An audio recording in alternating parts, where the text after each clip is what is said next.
great harbingers of the companions. This history is recorded by Stoic the Long-Sighted of the Circle of Jorvaska in the Third Era. While I am not gifted with a sharp gift of words, I have learned the stories of the companions before me and set to record them, that they might not be lost when I am. Hereafter is the list of notable harbingers of the companions, those who lead us through the darkness to glories in Sovngarde. Notes on the harbinger. The companions have never had a true leader since Ysgramor. None have been mighty enough to corral the great hearts that beat within Jorvaska. While others, like mages and thieves, need the blessings of their hierarchy to know how to dress, we companions are capable of leading our own destinies to glory.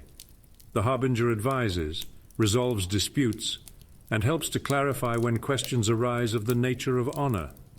In the thousands of years the companions have held at Jorvaska, there have been harbingers both terrible and brilliant, those known for their arm, those for their hearts, and those for their minds. Here are listed some of the most gloried harbingers who inspire song and deed.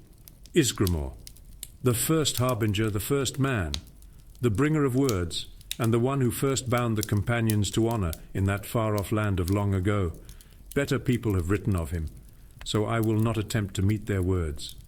Jeek of the River, captain of the Jorvaska during the return, discoverer of the Skyforge, founder of Whiterun, and keeper of the original Oath of the Companions, now lost to time.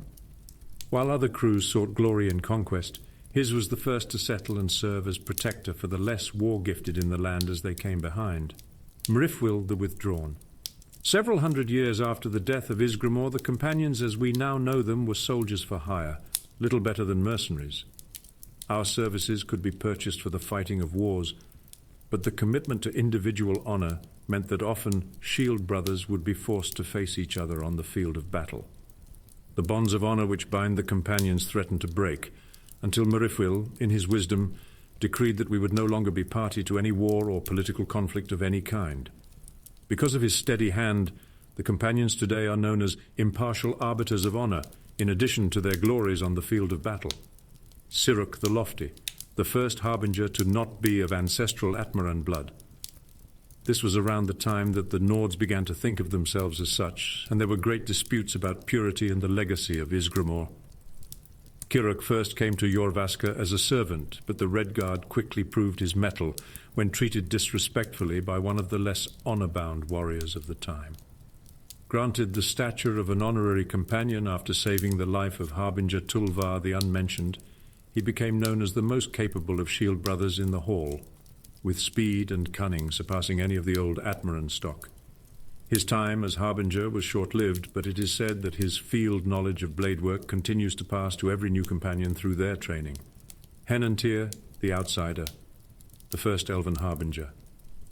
Like Sirok before him, he was initially subject to ridicule when arriving at Jorvaska, for this was the time, near the closing of the First Era, when elves were not permitted to be full companions, and few were even allowed to see the inside of the hall. Henantir was humble in the daylight hours, performing any task asked of him.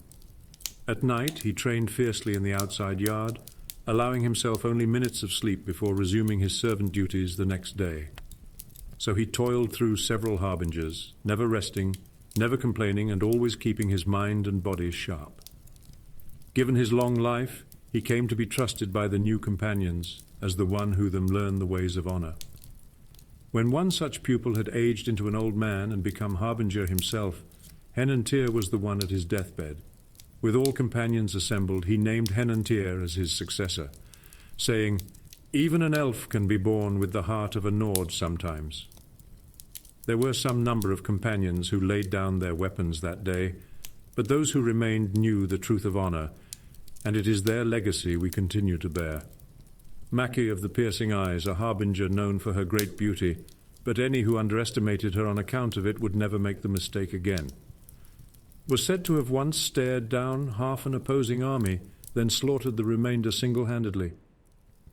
Her disappearance in her 8th year as harbinger has never been explained, though many slanderous lies claim to make accountings for it.